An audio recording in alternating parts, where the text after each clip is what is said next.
There's a list of clients of Michael Cohen's. We've known about two of them. There was this third unnamed client, which in the last couple of minutes has now been announced out loud to the courtroom as Fox News host Sean Hannity. Here's the new development. Hannity has just addressed this on his radio show within the last couple of minutes. Let's listen. So I've known Michael a long, long time. And let me be very clear to the media. Michael never represented me in any matter. I never retained him in the traditional sense as retaining a lawyer. I never received an invoice from Michael. I never paid legal fees to Michael. But I have occasionally had brief discussions with him about legal questions about which I wanted his input and perspective. And I assume that those conversations were attorney-client confidential. And the other thing I will need to point out to the media that is apparently going insane over this, not one of any issue I ever dealt with Michael Cohen on ever involved a matter between me and any third party. All right, so Daniel Goldman has just been seated. He joins our chorus of smart voices, former federal prosecutor, former assistant U.S. attorney. So here's my question. If this is so, in the words of, Sean Hannity, kind of no big deal, laissez-faire, I didn't pay him any money, I called him up for advice, why were they so funny about disclosing his name? Well, I can understand why they were funny about disclosing his name, because Hannity probably didn't want to be revealed that he was the client, and it's now turning into a whole sideshow circus. But what's interesting about what he said is that he's paid him no money, he has no retainer agreement, he's asked him a few legal questions.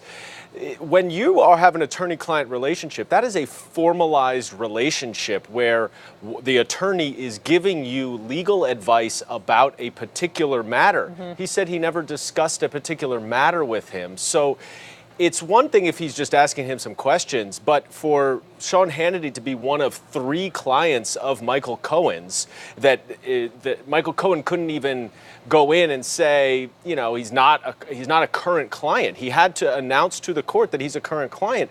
That means that there is an ongoing attorney-client relationship from Michael Cohen's perspective, which would lead me to believe that there is probably more to that relationship than what Sean Hannity is saying. Otherwise, he wouldn't have announced it. Because the next thought is, all right, of all the lawyers in all of Manhattan, then why get advice from Michael Cohen? Brooke, I reached out to Sean to ask him what he thought about this and if he had any response. He just texted me back. He's doing his radio show. And he says, and I'm not sure if this is part of what he's already put out, but he said, Michael Cohen has never represented me in any matter.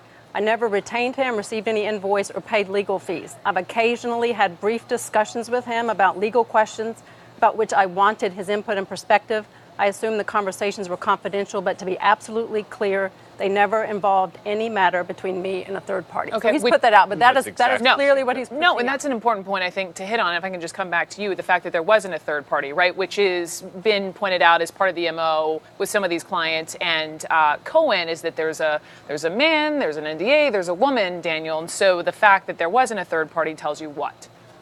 Well, look, everybody jumps to that point. The other two clients are Donald Trump, for whom Michael Cohen negotiated an NDA with Stormy Daniels, and Elliot Broidy, for whom Michael Cohen negotiated an NDA with a Playboy Playmate.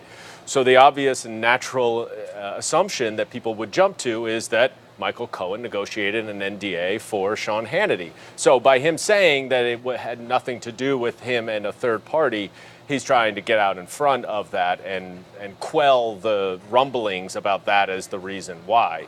But it's something is not adding up here, that Michael Cohen's lawyers would feel compelled to announce in open court that Sean Hannity Well, it was is the judge. third client. If you missed this, It was the judge. Initially, they wanted to put his name in an envelope and keep it quiet, and that judge said no, and made them say it out loud. The easier thing would have for him to say, I have two clients.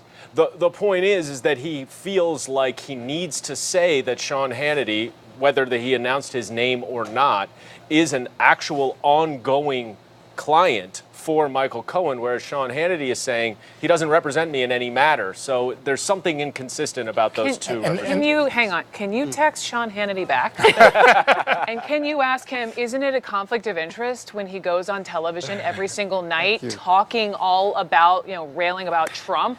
that he is a client of Michael Cohen's? Yeah, I'm does just he- No, saying. I will, and I agree. I Yeah. think if they did have some sort of a client and attorney relationship, I think for the sake of as a journalist or a person that hosts a primetime To show, say- on a news channel, it at should be least. disclosed. But I do believe him when he was emphatic with the fact that they haven't exchanged money. There isn't a legal contract.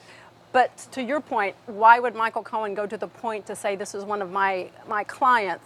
Alice and got the it's a last client word. privilege? I'm out of time. Thank you all so much.